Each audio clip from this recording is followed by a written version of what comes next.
ओम शांति।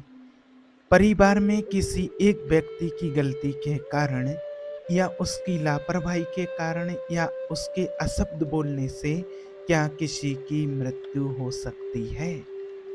आज का जो टॉपिक है वीडियो का ये बहुत ही महत्वपूर्ण है और आप सभी इसको ध्यान से समझना। आज इस टॉपिक के लिए मेरे पास करीब कम से कम 100 लोगों से ज़्यादा लोगों के कॉल्स, मैसेज, कमेंट आए होंगे इस टॉपिक पर वीडियो, इसलिए आज बना रहे हैं। अगर किसी कारण से किसी के परिवार में कोई किसी की मृत्यु हो जाती है तो वो अपने आप को दोषी समझते हैं कि मेरे कारण हुआ है। जैसे मैं आपको थोड़े से 2-3 लोगों के आपको मैसेज दिखा सकते हैं। सबसे पहले जो आया है देखिए, ये अश्वनी पूरे, महाराष्ट्र से हूँ सर, बीड जिला है। सर मेरा 7 साल का बेटा एक्सपायर हो गया 4 जनवरी को, फीवर था उसको, ब्रेन में चला गया। 1-2 घंटे में सब कुछ एकदम अचानक हो गया। मैं बहुत गिल्ट फ़ील कर रही हूँ। सर मेरी वजह से मेरा बच्चा नहीं रहा, मेरा उसी तरफ से ध्यान कम हो गया और वो मूल नक्षत्र में जन्मा था। ये मेरा ये भी यही कहना चाहते हैं कि मेरी वजह से मेरे बच्चे की मृत्यु हो गई है। मैंने उसकी तरफ से ध्यान कम कर दिया था। मैंने उसके ऊपर ध्यान नहीं दे पाया और जब उनसे बात हुई तो ये बार-बार यही कह रही थी कि मेरी वजह से ही उसकी मृत्यु हुई है। तो एक तो ये हो गया है, दूसरा आपको बताते हैं। तो एक तो ये हो गया है, ये भी अपने बेटे की मृत्यु का कारण अपने आप को मानती। दूसरा मैसेज किया है, नमस्ते Guruji, I have been in deep trouble and depression since I lost my father 4 years back. I am not available to lead a life due to guilt and regret. I lost interest in this life. इनका भी message पढ़ सकते हैं। इन्होंने बताया 4 साल पहले मेरे पिताजी की मृत्यु हो गई है जिसके कारण मैं बहुत डिप्रेशन में हूँ। मैं आपसे बात करना चाहता हूँ। जब इनसे बात की तो इन्होंने भी यही बताया कि मेरी वजह से ही मेरे पिताजी की मृत्यु हुई है।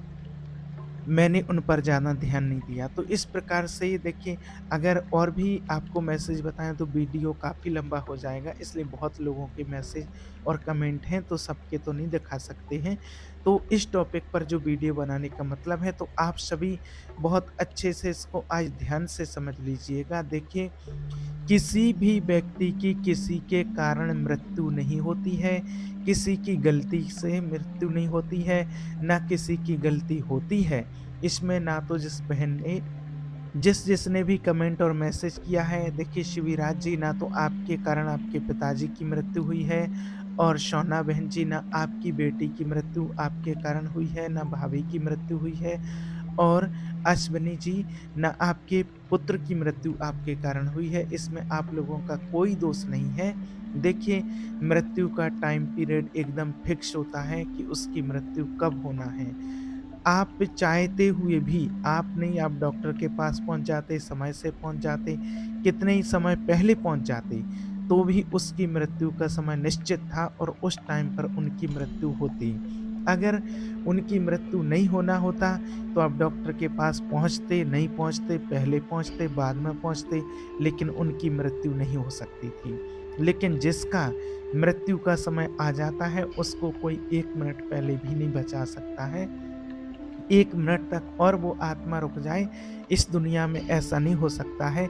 कितना भी बड़ा डॉक्टर हो, आज जो बड़े-बड़े डॉक्टर रहते हों, साइंटिस्ट हो, कोई भी हो, जितने बड़े डॉक्टर होंगे उतनी ही ज़्यादा उनके यहाँ मृत्यु होती है लोगों की। जितना बड़ा हॉस्पिटल होगा, उस हॉस्पिटल में उतनी ज़्यादा डेथ होती है।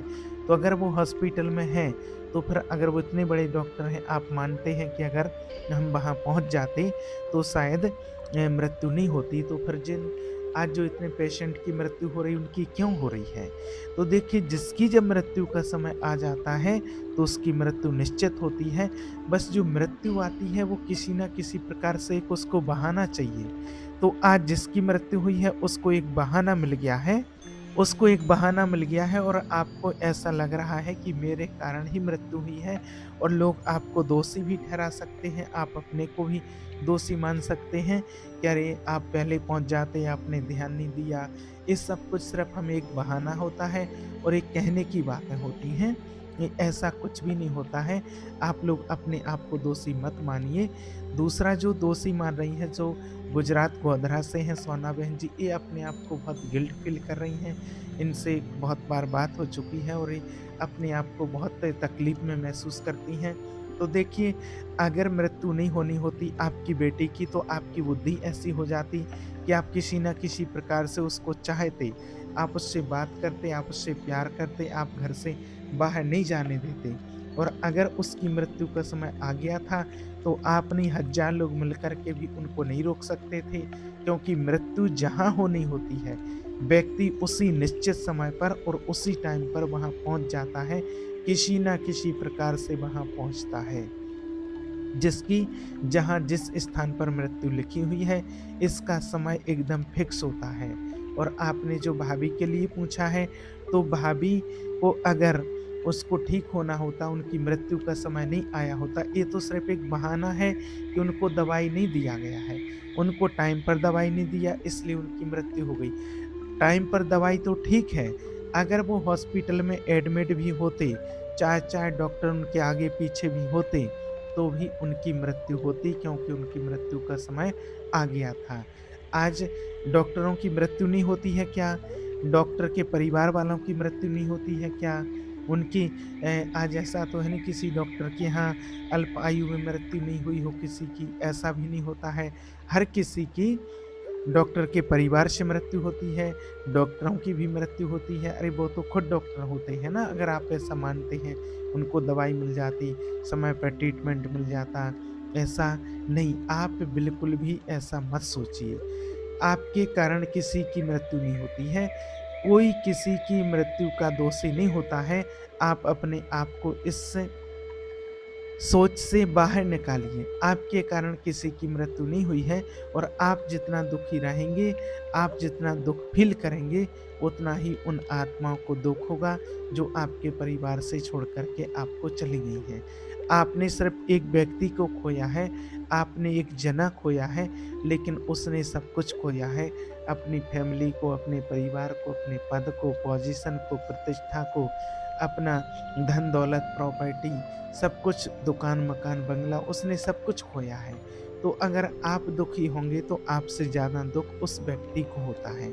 इसलिए आप उसके लिए एकांत में बैठ कर के शांति से उस व्यक्ति के लिए, आप जो भी आपके घर से सदस्य गया है, उसके लिए प्रार्थना कीजिए। एकांत में बैठ कर के भगवान से बात कीजिए, मेडिटेशन कीजिए, और भगवान से प्रार्थना करके कि जो इस मेडिटेशन का फल मिले, हे प्रभु, वो उसको प्रदान करें। मुझे नहीं चाहिए इसका फल, जो मेरे घर से चला गया है, ये फल उसके लिए दीजिए। और ये आज का वीडियो सभी के लिए है जो इस तरह से लोगों के मैसेज कमेंट्स आए हुए थे। काफ़ी लोगों के, एक किसी ने सुसाइड कर लिया था, किसी के बच्चे ने, तो वो बहन बार-बार कॉल करती और कहती कि अगर मैं उस दिन घर पर होती, मैं घर से बाहर नहीं जाती, तो वो सुसाइड कैसे कर पाता? या मैं उसके पास में ही होती, मैं उस दिन जॉब पर नहीं जाती, तो वो सुसाइड नहीं कर पाता। तो ये तो सब एक बहाना होता है। बाकी देखिए, मृत्यु का समय निश्चित होता है, तो उस टाइम पर ऐसी मति हो जाती है, ऐसी बुद्धि हो जाती है कि ऑटोमेटिक व्यक्ति उससे दूर हो जाते हैं। किसी न किसी प्रकार से उनको बहाना मिल जाता है कि ये दूर हो जाएँ, और दूर रह कर के फिर इनकी ऐसी बुद्धि हो जाती है, क्योंकि उसको तो अपने शरीर को नष्ट करना है, उसकी तो मृत्यु होनी है। तो ऐसी वहाँ पर सिचुएशन बनेगी, ऐसी कंडीशन खड़ी हो जाएगी कि उसके पास कोई नहीं आ पाएगा और उसकी मृत्यु हो जाएगी। क्योंकि उसी स्थान पर उसकी मृत्यु लिखी हुई है, इसलिए कोई ना कोई वहाँ ऐसी समस्या उत्पन्न हो जाती है। तो आप अपने आप को, कोई भी व्यक्ति दोषी ना माने कि मेरे कारण मेरे परिवार में से इस सदस्य की, चाहे पति हो, पत्नी हो, बच्चे हो, माता हो, पिता हो, भाई हो, बहन हो, बहुत सारे लोगों के कमेंट्स, कॉल्स आए हैं। तो आप लोग अपने आप को बिल्कुल भी दोषी ना माने। आपका 1% भी उसमें दोष नहीं है कि आपके कारण किसी की मृत्यु हुई है। उस आत्मा का टाइम पीरियड इतना ही था, आपके साथ उसका हिसाब किताब इतना ही था, और वो समय पूरा हुआ आत्मा का। अब उस आत्मा को अगली जगह जाना था, अगली जगह उसके माता-पिता उसका इंतज़ार कर रहे थे, इसलिए उस आत्मा को अगली जगह जाना था, और वो आत्मा चली गई। हाँ, इतना होता है कि जैसे ही सिचुएशन आपके कारण बनी है, तो कभी आपकी मृत्यु हुई थी तो उसके जो आत्मा आपके साथ छोड़ कर के गई है, उसने कभी ऐसी कंडीशन बनाई होगी, आपको अशब्द बोले थे, आपको कुछ ऐसा बोला था जिसके कारण से उसकी मृत्यु हुई थी और वैसे ही आज माना आपके कारण से उसकी मृत्यु हुई है। ये निश्चित होता है। आप इस बात को माने, इस पर आप विश्वास करें या ना करें, लेकिन जो बात है वो सत्य है जो आपको बताई है। अब आपको पश्चाताप कुछ नहीं करना है, अब उन आत्माओं के लिए आपको शांति का दान देना है। उन आत्माओं के लिए अब बहुत ज़रूरत है आपके प्यार की, बहुत ज़रूरत है उनको शांति की। तो आप एकांत में बैठ कर के और हो सके तो ब्रह्म मुहूर्त का समय बहुत अच्छा होता है। ब्रह्म मुहूर्त में आप उठिए और आप भगवान को याद कीजिए और उस आत्मा का ध्यान कीजिए, उसको याद कीजिए और उस आत्मा से माफ़ी माँगिए कि मेरे कारण, अगर आपको ऐसा लगता है कि मेरी गलती से, मेरी लापरवाही से मैंने आपको समय पर ट्रीटमेंट नहीं दिलाया, आपको इलाज नहीं करवाया, उसके लिए मुझे माफ़ कर दीजिए और आप भगवान को याद कीजिए। भगवान को याद करके और आप भगवान से प्रार्थना कीजिए कि इसका जो पुण्य मिले, प्रभु इस शांति का दान उस आत्मा को मिले, वो आत्मा जहाँ भी हो, उसको अच्छा घर परिवार मिले। यहाँ पर जो उसकी ख्वाहिशें, कुछ इच्छाएँ अधूरी रह गई हैं और अगले जन्म में वो इच्छाएँ उसकी पूरी हो जाएँ। और आप कहना चाहते हैं, आप सक्षम हैं, उनके लिए आप कुछ कहना चाहते हैं, तो आप उनके प्रति जो उनको चीज़ पसंद थी, जैसे खाने-पीने की या ओढ़ने-पहनने की, तो जो उनको पसंद था खाने-पीने में, वो आप अपने घर में बनवा कर के और आप गरीब बच्चों को बाँट दीजिए या छोटी-छोटी कन्याओं को बाँट दीजिए। आपके घर की, परिवार की, बाहर की कोई भी छोटी-छोटी कन्याएँ हैं, उनको आप भोजन करवाइए, घर बुलाइए, उनको भोजन करवाइए। और अगर हो सकता है आप सक्षम हैं तो उन छोटे-छोटे बच्चों को, छोटी-छोटी कन्याओं को या गरीब कन्याओं को या जिनको अति आवश्यकता है उन चीज़ों की, तो उनको आप वस्त्र दान दे सकते हैं। अगर आप सक्षम हैं तो, अगर नहीं कर सकते हैं तो कोई बात नहीं, आपके पास कुछ नहीं है, व्यवस्था नहीं है, तो आप परेशान ना हों बिल्कुल भी। आप शांति से परमात्मा को याद करें और शांति का दान उस आत्मा को दें।